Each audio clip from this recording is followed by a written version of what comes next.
25 de agosto de 2014. São Paulo vence o clássico contra o Santos em tarde de ganso e pato. Resultado coloca a tricolor na vice-liderança do Nacional. Cruzeiro bate Goiás fora de casa, mantém embalo e é campeão do primeiro turno do Brasileirão. Corinthians perde a primeira fora de casa nesse Campeonato Brasileiro. Perde uma invencibilidade de 11 jogos na competição.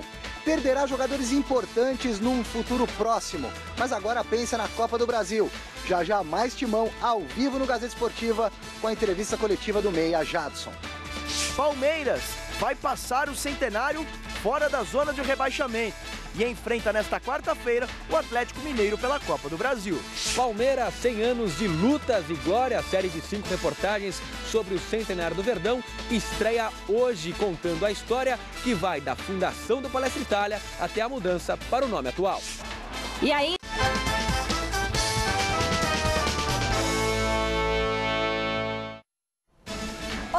Boa noite! Num jogo emocionante decidido somente nos minutos finais, o São Paulo venceu o Santos por 2-1 e chegou à vice-liderança do Brasileirão. Destaque para o golaço de Paulo Henrique Ganso, que comandou a vitória tricolor.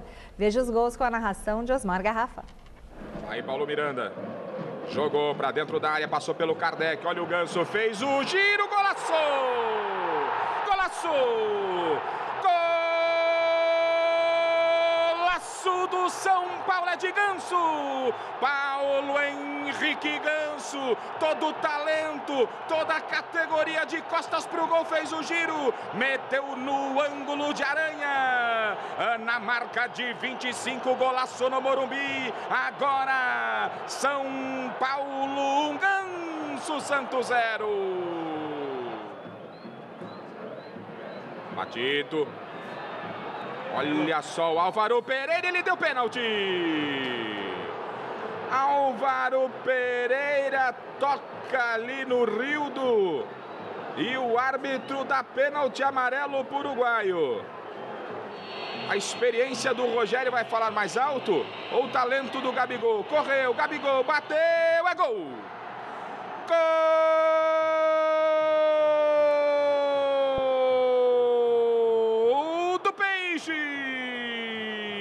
Gabigol, Gabriel, sem chances para Rogério. Kardec, Ganso, vai tocando bem o São Paulo. Denilson pro Pato, é para fazer, tá valendo. Olha o Aranha, olha o Pato, para fazer, ele fez.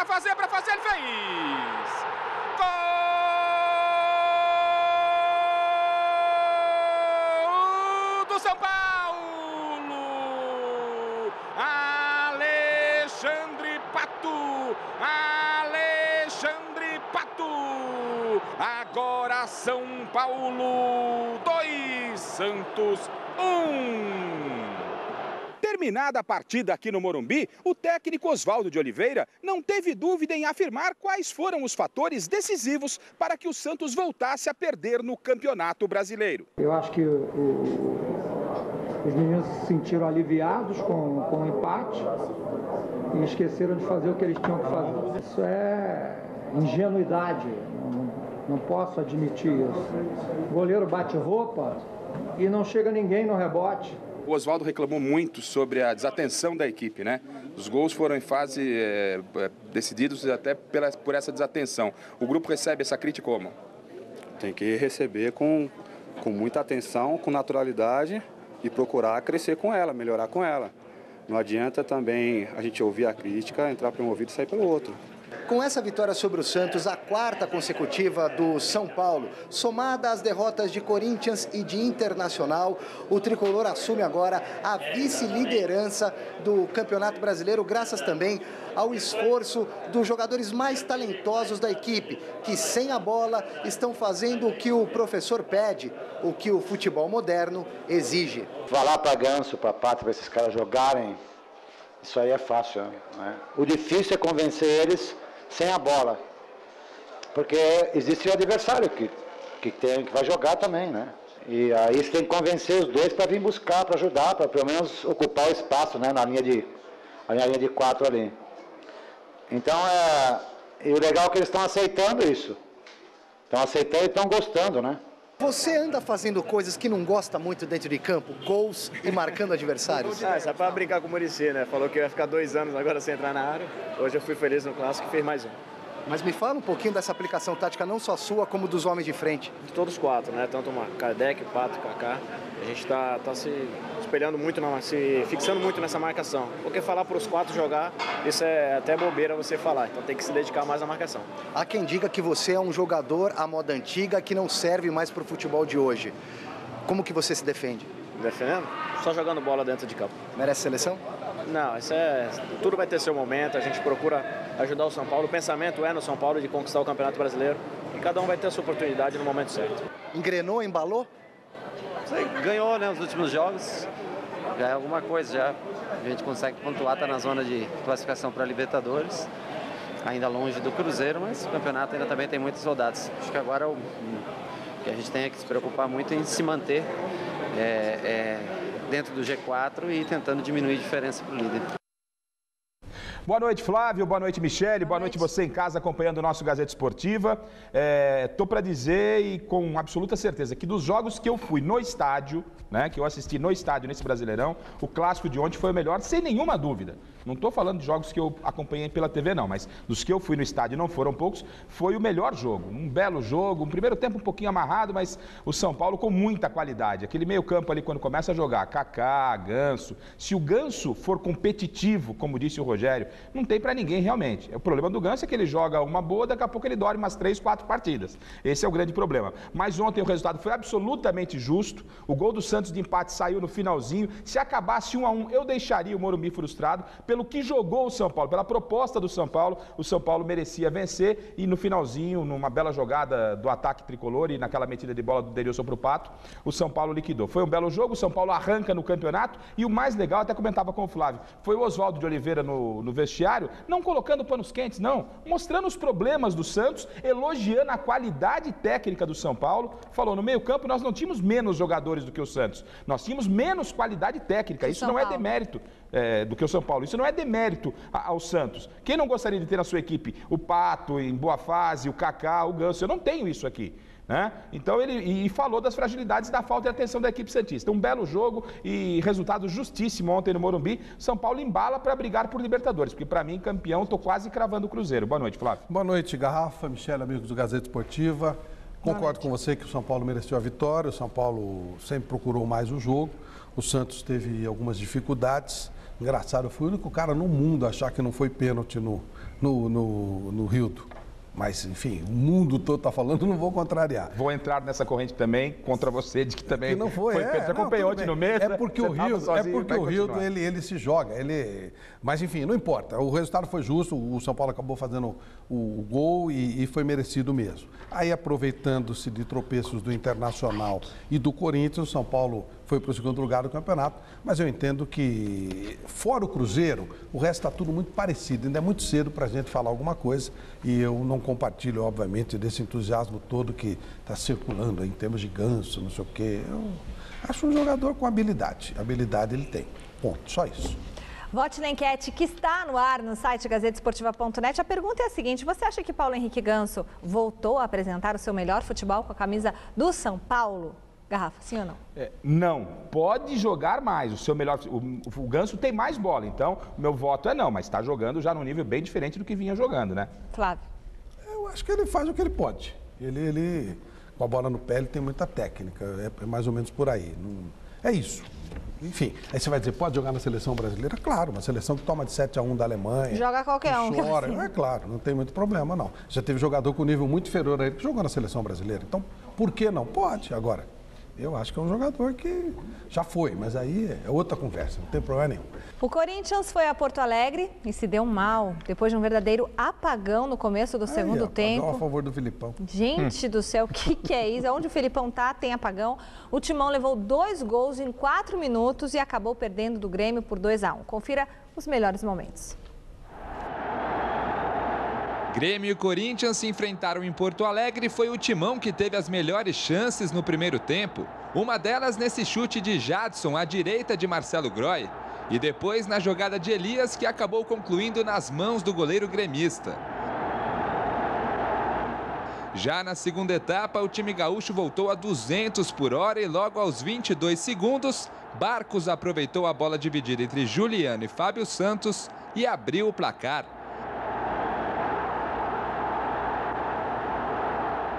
Três minutos depois, nova jogada pela esquerda, Dudu cruzou, Fábio Santos não conseguiu tirar e Barcos apareceu para fazer o segundo do Grêmio, 2-0.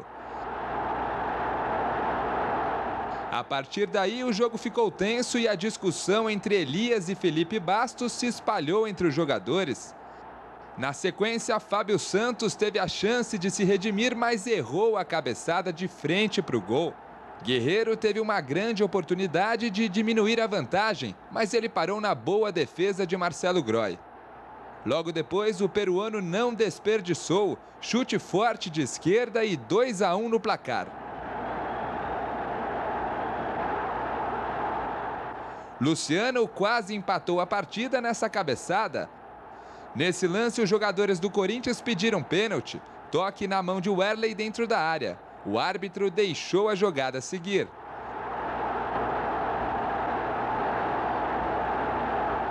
E quase no final do jogo, o Guerreiro dividiu a bola com Marcelo Groy e depois de uma pequena confusão, ele se estranhou com Alan Ruiz, que disse ter tomado uma cabeçada do peruano.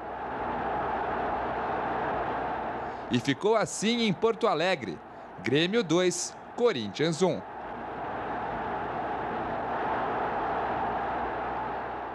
A expulsão do Guerreiro foi injusta. O resto, uma atuação bagunçada. O Weber Roberto Lopes é bagunçado mesmo. Mas o Corinthians talvez não merecesse perder. O Chico até ontem levantava na mesa, e é verdade, o Barcos estava um pouquinho à frente no primeiro gol. Mas ainda assim, é um lance muito difícil de ser marcado. Dá para dizer que o cara errou de propósito ali. A expulsão do Guerreiro, não. Aí exagerou. Na melhor das hipóteses, teria que expulsar os dois se fosse o caso, mas não era o caso, não. Era para 2 cartões amarelos, Guerreiro seria expulso do mesmo jeito. O Corinthians não jogou uma boa partida no primeiro tempo, teve esse vacilo de 4 minutos e com o adversário do mesmo porte é difícil de recuperar. Depois até fez uma boa partida, mas não dá para dizer que o resultado tenha sido injusto, não. A leitura do jogo que eu faço é muito parecida com a sua, Flávio. Eu entendo que o Corinthians foi melhor na primeira etapa. Eu trabalhei no jogo do São Paulo e Santos, mas acompanhei, obviamente, o Mesa Redonda e todos os detalhes dessa partida. O Corinthians teve o melhor primeiro tempo, mas começou meio desatento. Esse lance aí de milímetro, de centímetro, não é para se reclamar tanto. Talvez reclamação naquele pênalti. Eu entendi que pênalti, sim, aquela bola dentro da área na mão do Grêmio. Eu acho que ali poderia ter dado. Exagerou o Weber também na expulsão do Guerreiro, não é? Exagerou o Weber na expulsão do Guerreiro, mas o Corinthians, diferentemente do líder Cruzeiro, a proposta do Corinthians é diferente. O Cruzeiro vai para ganhar em casa, fora. O Cruzeiro entra para fazer 3 pontos. E o Corinthians joga para fazer um pontinho se der 3 fora de casa, né? E em casa não está fazendo lição de casa, por isso está 8 pontos do líder. E agora uma situação difícil para o Pascoal aí e para a corintianada, Chico Lang. O Guerreiro joga contra o Bragantino, mas depois já fica de fora por 4 jogos, uma suspensão e 3 pela seleção peruana e perde Lodeiro, Elias e Gil. É quase meio time. Vamos saber se o Corinthians tem elenco aí na sequência do Campeonato Brasileiro. E depois o Petros também, né? Pode... o Petros por enquanto está aguardando aí, né? O STJD, o Supremo, né? Enchendo o saco dos outros, seleções enchendo o saco, e quem paga, quem gasta dinheiro é o clube. Isso é o fim da picada. Está na hora dos clubes reagirem com relação a isso. Vai perder meio time. Guerreiro, Lodeiro, Elias e Gil. São 4 jogadores. Quer dizer, você perde pela competência. No sábado, o torcedor palmeirense respirou aliviado. A diretoria baixou o preço dos ingressos e os alviverdes corresponderam com mais de 20 mil pessoas no Pacaembu para assistir a primeira vitória de Ricardo Gareca no Brasileirão. Veja na reportagem de Felipe Sboril. O torcedor não aguenta mais. São 100 anos de história e mesmo em festa pelo centenário, o palmeirense está angustiado, quer mudanças e aponta o culpado pela situação do time neste Brasileirão. É o pior momento como torcedor do Palmeiras na sua vida? Eu acho que é, mas eu tenho certeza que nós vamos sair dessa situação. Nós estamos aqui para apoiar o nosso time do coração. Tem como apontar um culpado nessa hora?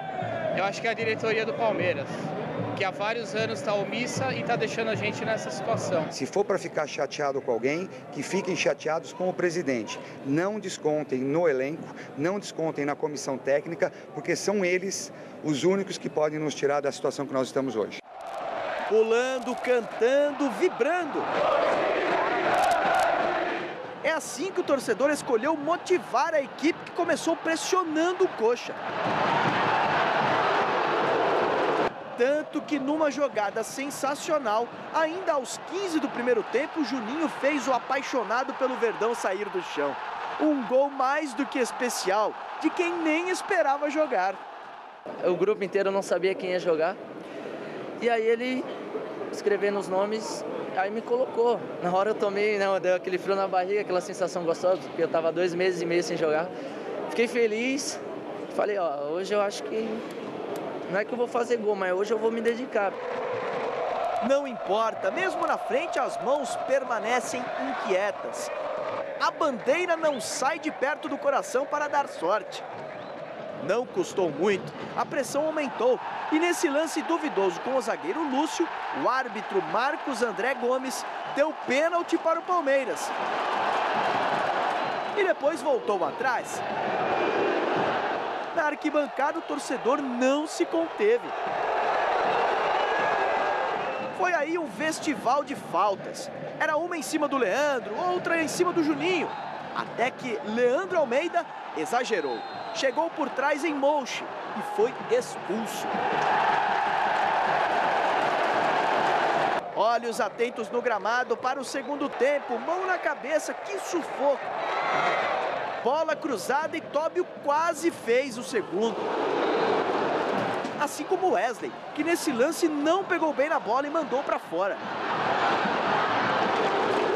O torcedor quase infartou com esse gol que Henrique perdeu na cara. A cada passe, a cada lance, enfim, o sofrimento ia terminando. A vibração nas arquibancadas empurrou o time, que venceu por 1-0. Com este resultado, o Palmeiras quebra uma sequência de 10 jogos sem vencer no Campeonato Brasileiro. E também ajuda o torcedor a ter uma esperança a mais nesse ano tão importante para a história do Verdão. Fue un sufrimiento todo este tiempo, ¿no? Yo no me conformo con esto, mas sí, por lo menos en el Brasileirao tenía que ganar un partido y bueno, es una determinada tranquilidad, mas esto no es nada, ¿no? Ojalá que pueda seguir ganando jogos al frente do Palmeiras. Tá sentindo o golpe do momento ruim do Palmeiras, do Gareca, que chegou aqui muito animado, mas está batido, não poderia ser diferente.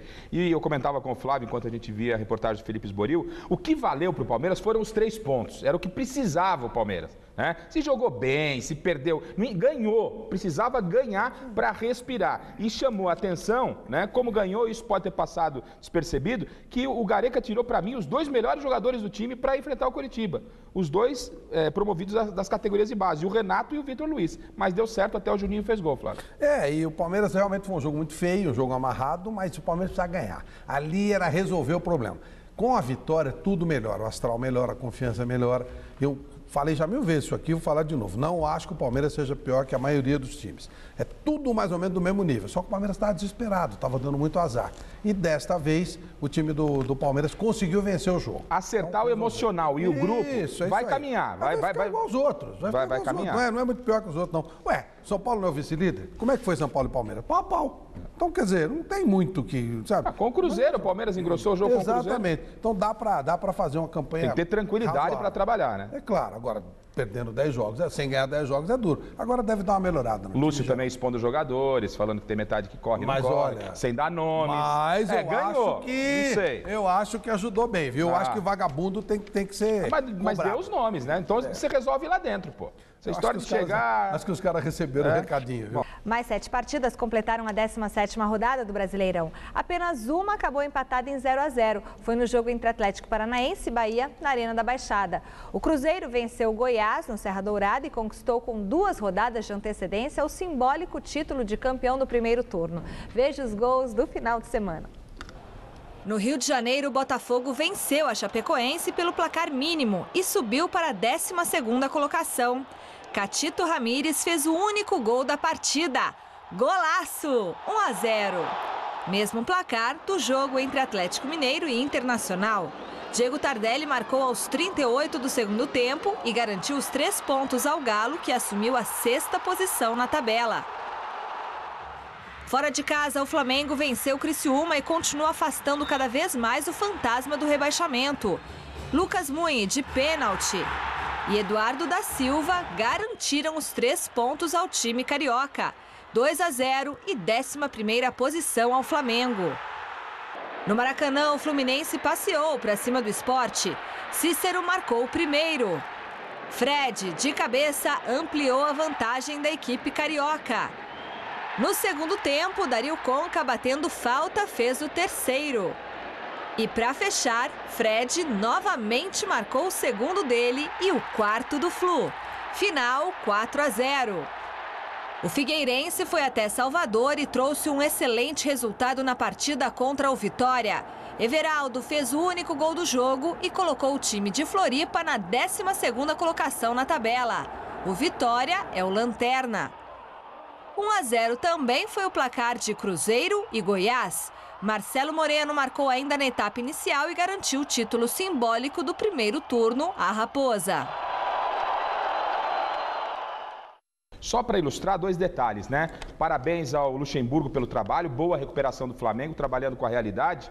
E eu tenho dito aqui que praticamente o campeonato para mim está meio que definido, né? E o pessoal, não, Garrafa, tem muita água para passar por debaixo da ponte. O Cruzeiro hoje tem 7 pontos. Ele é líder do campeonato, fazendo a lição de casa, 7 pontos acima do segundo colocado, que é o São Paulo. O ano passado, neste mesmo momento do campeonato, faltando 2 rodadas para o término do primeiro turno, o Cruzeiro foi campeão, o Cruzeiro tinha apenas 3 pontos do Grêmio e foi o campeão. Hoje, ele já tem 7. Para mim, o campeonato está praticamente selado em termos de campeão, só uma grande surpresa ou uma queda de rendimento do Cruzeiro, e a briga legal vai ficar em termos de vaga para a Libertadores, viu? Fora isso, não vejo outra alternativa, não. Muito bem, a Rede balançou também pelo Campeonato Brasileiro da Série B. Em Itápolis, o Oeste venceu o Boa Esporte por 2-1. Em Coritiba, deu Paraná 1-0 diante do Bragantino. Avaí e Santa Cruz ficaram no 0-0 em Florianópolis. Em Lucas do Rio Verde, Luverdense e Joinville empataram em 2-2. Confira os gols dos outros jogos. O América Mineiro é o novo líder da Série B depois dos 3-0 para cima da Ponte Preta. Dinei, Obina e Doriva fizeram os gols da partida. A Macaca é a 7ª colocada no campeonato. Em Juazeiro do Norte, o Vasco empatou com o Icasa. Rodrigo, de cabeça, fez para a equipe do Rio. Mas Felipe Klein, aos 44 do segundo tempo, deixou tudo igual. 1-1. A Portuguesa recebeu o até então líder Ceará e abriu o placar com o Alemão, de pênalti. No segundo tempo, o Magno Alves, sempre ele, empatou a partida e definiu. 1-1. A Lusa é a lanterna da Série B. Fora de casa, o Sampaio Corrêa começou mal o jogo com o Atlético Goianiense, que fez 1-0 com o André Luiz. Mas a virada veio ainda no primeiro tempo com William Paulista, Edgar e Eloir. 3-1 com 35 minutos de bola rolando. Já no segundo tempo, aos 43, Diogo Campos diminuiu a vantagem. Mas, novamente, William Paulista entrou em ação, fez o quarto e definiu. 4-2 Sampaio Corrêa. O Náutico venceu o América de Natal por 2-1. Paulinho abriu o marcador para o Timbu.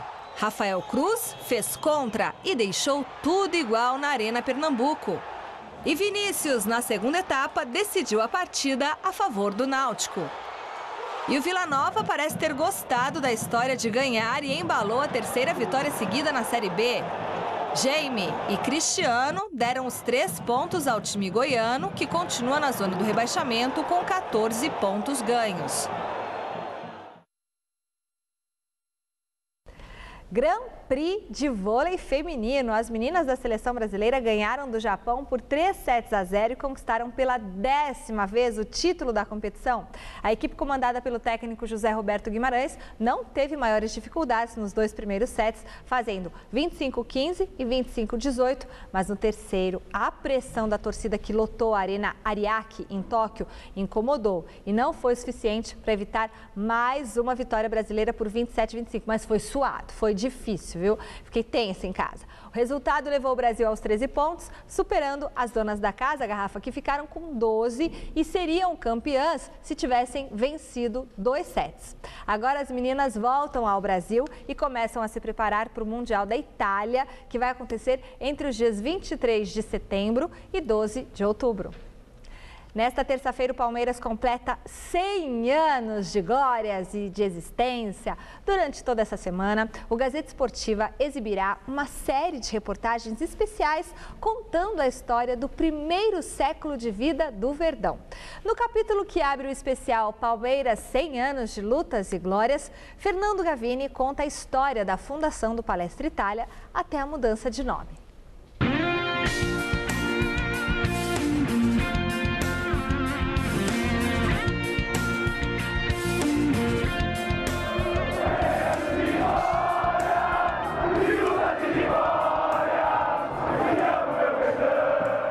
Aos 92 anos, Lili Cervo não esconde o que sente. O Palmeiras é o amor da minha vida.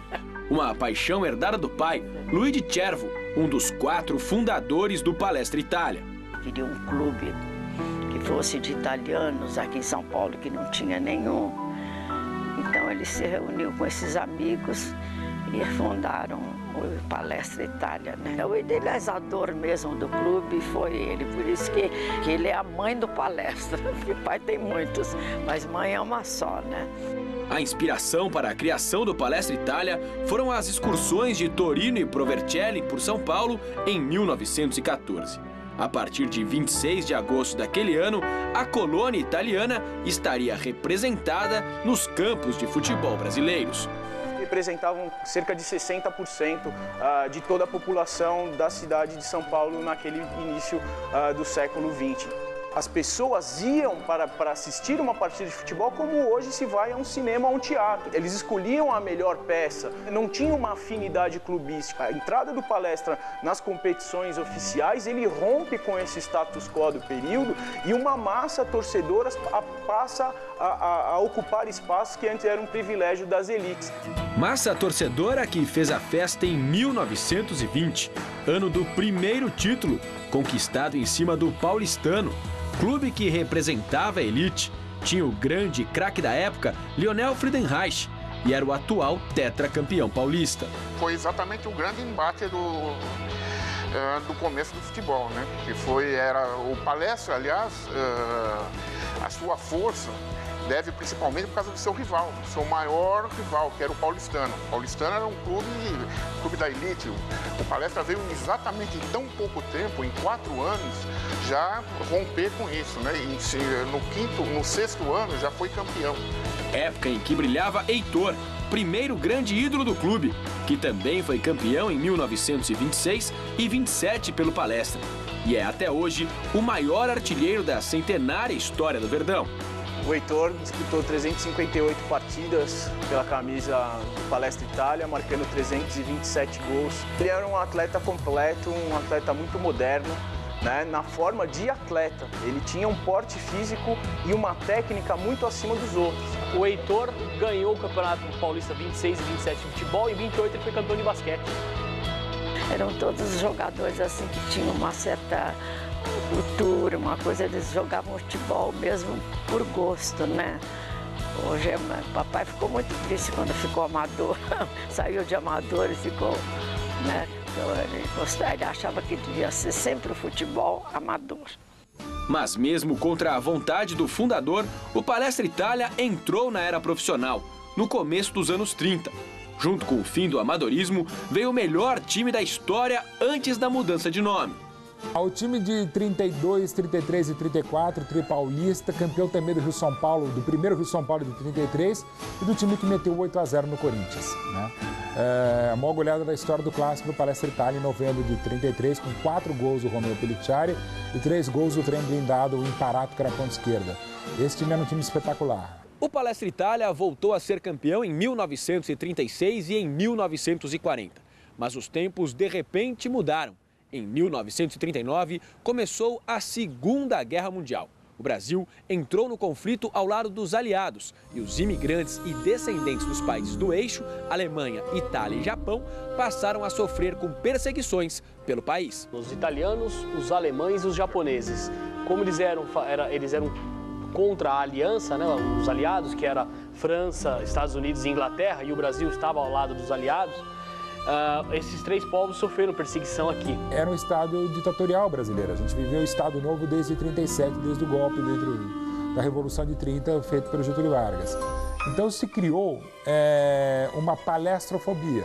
Então qualquer problema do país ou de São Paulo era culpa dos italianinhos do Palestra Itália. Evidentemente não era. Havia, por exemplo, controle das pessoas que falavam a língua italiana. Então você tem registros de delegados do DOPS que davam batidas, né, em saídas de jogos do Palestra Itália, em núcleos de italianidade como os bairros da Moca, Bexiga, Barra Funda, né, justamente para fichar alguns italianos que estavam conversando na sua língua pátria como fascistas, para justificar o governo do Estado Novo de Getúlio Vargas que havia um ambiente de guerra aqui no Brasil. Meu irmão teve que tirar o nome, né? Imagina que absurdo.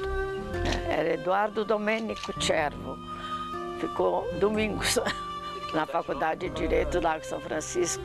Pediram para tirar o nome de Domênico. Não foi o único nome relacionado à família que teve que mudar. Uma lei previa a desapropriação do patrimônio de tudo que fosse ligado aos países do eixo. O Palestra Itália correu risco de perder seu estádio. Pouquíssimos palestrinos eram fascistas. Claro, havia ligação histórica entre o Palestra Itália e a Itália de Mussolini, mas fascistas mesmo tinham poucos no Palestra. Então realmente era uma violência institucional do governo Vargas, das autoridades paulistanas, de gente ligada ao São Paulo, não São Paulo Futebol Clube como instituição, mas tinham são paulinos que queriam mudança porque talvez quisessem o Palestra Itália.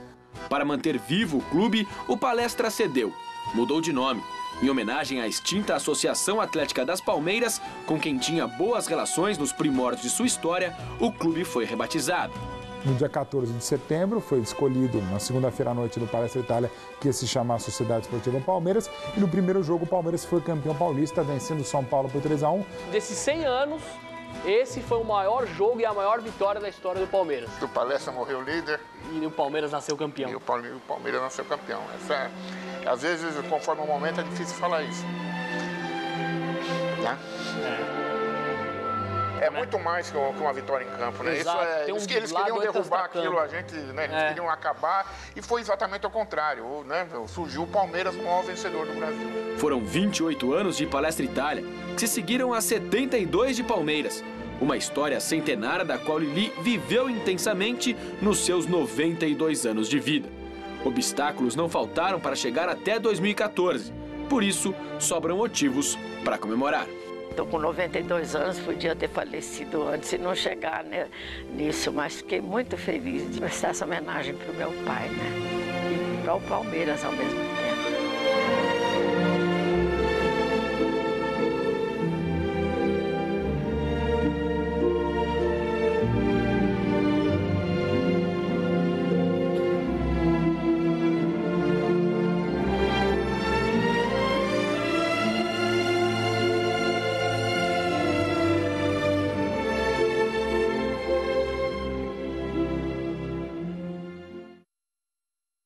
Olha, talvez a história do Palmeiras seja a mais bela de todas as histórias dos times do Brasil. Esse problema da guerra, essa mudança de nome.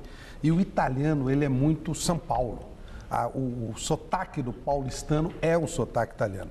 Um grande humorista chamado José Vasconcelos, em determinado momento, dizia o seguinte: São Paulo, metade da população de São Paulo é descendente de italiano. E o restante é italiano. Então era uma coisa assim, muito marcante. O Palmeiras merece todas as homenagens. Todo esse sofrimento, tudo isso é bobagem, passageiro. Essa grandeza do Palmeiras não tem nada que apague. Essa história, essa luta, essa sobrevivência é uma coisa espetacular. Meu respeito enorme à Sociedade Esportiva Palmeiras. E o mais legal hoje, vindo para cá, deixei o carro próximo ao metrô, tô de rodízio, paro na porta de quem? Nem sabia que morava ali, Dudu. Ele abre a porta da garagem e sai com a camisa do Palmeiras. Dudu! O Legário, né? Tolói. Né? O Legário Tolói. Um dos maiores Dudu. da história do Palmeiras. Né? E ele com a camisa do Palmeiras. Não precisa falar mais nada, né? Esse é o cara. O Garrafa até se emocionou ouvindo a música aqui da linda reportagem. E amanhã tem o segundo capítulo da série Palmeiras, 100 anos de lutas e glórias, em que nós contaremos um dos períodos mais gloriosos da história do clube, com a edição do Rodolfo II, que está fazendo um bom trabalho, um belo trabalho. Rápido intervalo no Gazeta Esportiva, daqui a pouquinho a representação do São Paulo após a vitória no Clássico. As notícias do Corinthians, ao vivo do CT Joaquim Grava. E ainda... Palmeiras inicia a preparação para o jogo contra o Atlético Mineiro pela Copa do Brasil. É rapidinho, a gente volta já.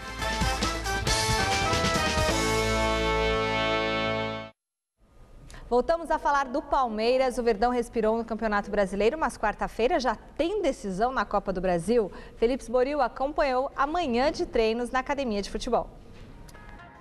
O Palmeiras vive praticamente um recomeço. Depois de amargar uma das maiores sequências sem vitória na história, voltou a vencer.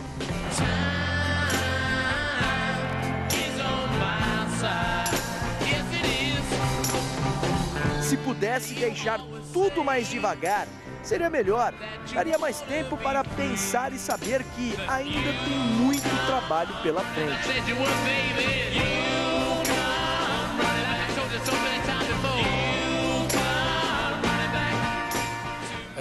Temos que revisar as coisas, tratar de cada um melhorar, para conseguirmos repetir o que fizemos no final de semana, que foi a vitória. Amanhã, terça-feira, é o dia do centenário do Palmeiras. Muita festa e alegria, mas que poderia ter sido estragada por uma zona de rebaixamento. Quem está aqui não sente vergonha por isso. Não sentimos vergonha, precisamos encarar de frente os problemas. A vida segue. O campeonato ainda não terminou. Estamos entusiasmados com a equipe que está se formando. Queremos dar muitas alegrias ao torcedor do Palmeiras. Temos que brindarle muita mais alegria à gente e estamos em busca disso. Agora, o time dá uma pausa no Brasileirão. O Atlético Mineiro é o próximo adversário pela Copa do Brasil. Temos que ter sempre precaução por aqui. Será um jogo difícil na Copa do Brasil. Nenhuma equipe é fácil. Mas estamos trabalhando bem para melhorar nas duas competições. Não deixaremos nenhuma de lado. Não deixamos de lado nada. Ainda sem condições de treinarem com bola, o goleiro Fernando Praz e o meio-campo Valdívia já fazem recuperação no gramado, mas ainda sem previsão para as voltas. Enquanto isso, o time segue se acertando, em busca de dias melhores. Quem sabe, um pouco mais longe, no futuro, dos piores do campeonato.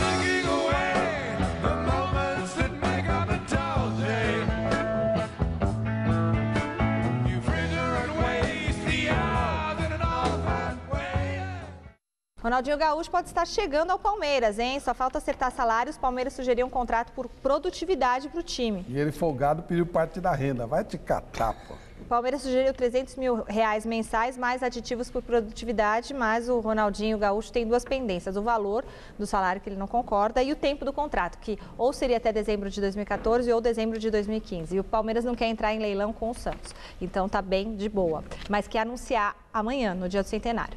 Hora de falar do Corinthians, que dá um tempo no Brasileirão e muda o foco para enfrentar o Bragantino quarta-feira na Arena Pantanal pelas oitavas de final da Copa do Brasil.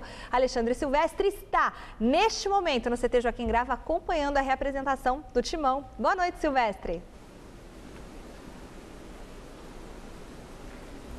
Boa noite, Michele. Boa noite a todos. E se o Palmeiras quer Ronaldinho Gaúcho, o Corinthians ainda sonha com o Nilmar, mas o salário do jogador é muito alto e o presidente Mário Gobi disse que por esse valor não tem negócio. O Corinthians se reapresentou nessa tarde aqui no CT do Parque Ecológico do Tietê, treino regenerativo para os titulares e com bola para os reservas, que bateram uma bolinha rapidamente aqui num dos campos do CT depois da derrota do Corinthians para o Grêmio ontem em Porto Alegre. O Corinthians que perdeu pela primeira vez na condição de visitante nesse campeonato brasileiro. Primeira derrota do Timão fora de casa no Brasileirão 2014. E teve também uma série de invencibilidade quebrada com essa derrota para o Grêmio. Eram até então 11 jogos sem derrotas. O Corinthians que vira agora a famosa chavinha, pensa na Copa do Brasil. Quarta-feira enfrenta o Bragantino na Arena Pantanal em Cuiabá. É o primeiro jogo, é o jogo de ida de oitavas de final da Copa do Brasil. Guerreiro, que foi expulso ontem na Arena do Grêmio, claro, pode jogar pela Copa do Brasil, mas é desfalque do Corinthians para o jogo de domingo pelo Campeonato Brasileiro contra o Fluminense aqui em São Paulo. Aliás, o Corinthians terá problemas à vista num futuro próximo. Pelo menos 3 titulares absolutos e um que está galgando essa posição na equipe do Mano Menezes não poderão entrar em campo na próxima semana, no jogo de volta contra o Bragantino aqui em São Paulo pela Copa do Brasil e diante do Criciúma pelo Brasileirão fora de casa. São os casos do Guerreiro, convocado para a seleção do Peru, do Elias e do Gil, seleção brasileira, e do Lodeiro, seleção do Uruguai. foi esse um dos assuntos abordados pelo meia Jadson, que é líder de assistências do Corinthians, 12 passes certeiros para gols dos companheiros. O Jadson falou a respeito desse problema que o Mano em breve terá de administrar. A nossa equipe, com a saída desses jogadores, claro que vai sentir um pouco a falta. São jogadores de qualidade, mas o nosso elenco todo é um elenco forte. Os jogadores que estão ali esperando a oportunidade, quando entrarem, vão dar conta do recado, porque estão esperando a oportunidade deles e vão querer mostrar serviço. E você acha que o Bragantino, falando aí do jogo de meio de semana Copa do Brasil, tem força para surpreender de novo ou gastou a energia com o São Paulo? Não, o Corinthians é favorito, né, para ganhar o jogo, mas enquanto a bola não rola, né, só fica no favoritismo. O Bragantino está levando o jogo lá para a Arena Pantanal, né, lá em Cuiabá, um dos estádios utilizados na Copa, né, que, entre aspas, acaba sendo um campo neutro. É uma vantagem para o Corinthians? Olha, a gente ia jogar aqui em Bragança, né, se não fosse o jogo lá. Eu acho que fica um pouco mais difícil pela distância. Lá faz muito calor, então a gente está com o clima aqui um pouco mais tranquilo. A gente tem que tomar muito cuidado com a equipe do Bragantino, que já surpreendeu outras equipes, então a gente tem que entrar ligado nos 90 minutos desse primeiro jogo e, quem sabe, aí fazer já um resultado positivo para encaminhar a classificação. Eu sei bem desse risco que o Bragantino pode oferecer também ao Corinthians, como já fez com o São Paulo na fase anterior da Copa do Brasil. E um toque para a nossa produção, atenção, quem vai trabalhar no Corinthians amanhã à tarde, o treino de terça-feira será fechado à imprensa na primeira parte da atividade. Por volta de 4h30 será aberto para os jornalistas. Nessa primeira parte, o Mano Menezes, escondendo o jogo, vai posicionar a equipe que pega o Bragantino na quarta-feira na Arena Pantanal. E eu estou desconfiado, não é informação, é pressentimento do repórter que pode haver algumas mudanças, como, por exemplo, a volta do Renato Augusto ao meio de campo no lugar do Lodeiro e o retorno também do Romero ao ataque, já que o Luciano enfrentou como titular o Grêmio, até porque havia marcado 3 gols no jogo antes do jogo contra o Grêmio, na vitória do Corinthians de goleada sobre o Goiás. Informações do Corinthians, ao vivo aqui do CT do Parque Ecológico do Tietê. Michele. Muito obrigada, Alexandre Silvestre. Bom descanso para você. E agora nós voltamos a falar do São Paulo, que depois da vitória diante do Santos por 2-1, começa a se preparar para enfrentar o Criciúma quinta-feira pela estreia da Copa Sul-Americana. Do CT da Barra Funda, o repórter Jonas Campos tem as informações do tricolor. A descontração na academia e o sorriso no rosto dos jogadores não são por acaso. A vitória por 2-1 no clássico de ontem contra o Santos no Morumbi foi a 4ª consecutiva no Brasileirão e o tricolor já é o vice-líder da competição. Apesar do bom momento no Campeonato Brasileiro, é hora do São Paulo mudar o foco. Nesta quinta-feira, em Santa Catarina, o tricolor tem compromisso contra o Criciúma pela Copa Sul-Americana. O time que vai a campo ainda não está definido, mas a tendência é que Muricy Ramalho escalhe um São Paulo bem diferente dos últimos jogos. Kaká e Rafael Tolói, desgastados das últimas partidas, podem ser poupados. Por outro lado, Pato, Ganso e Álvaro Pereira, que tomaram o 3º amarelo no clássico contra o Santos e estão fora do jogo de domingo contra o Figueirense pelo Brasileirão, devem ser mantidos no time que vai pegar o Criciúma. Além deles, Luiz Fabiano e Antônio Carlos, que ainda treinam separados do elenco, correm contra o tempo para ficar à disposição de Muricy. O zagueiro, em um bate-papo informal durante a atividade, disse que só deve estar bem para jogar no domingo. Já a presença do Fabuloso para o jogo de quinta segue indefinida. O lateral Douglas, que não joga desde que esteve envolvido em uma suposta transferência para o Barcelona, treinou no campo normalmente, com bola, e pode ser outra novidade. Muito bem. Resultado final da enquete do site gazetesportiva.net. Você acha que Paulo Henrique Ganso voltou a apresentar seu melhor futebol com a camisa do São Paulo? Ainda não. 60% dos votos. O programa de hoje fica por aqui. Amanhã, às 11h45, tem o Super Esporte e a gente se encontra. Mas eu te vejo agora no Jornal da Gazeta, tá bom? Até lá. Tchau. Ó, um abração lá no Jaçanã pro jornalista Paulo Uruguai, santista, e pra dona Sônia, que aguenta o Paulo todo dia. Até amanhã. Tchau. Um abraço. Tchau.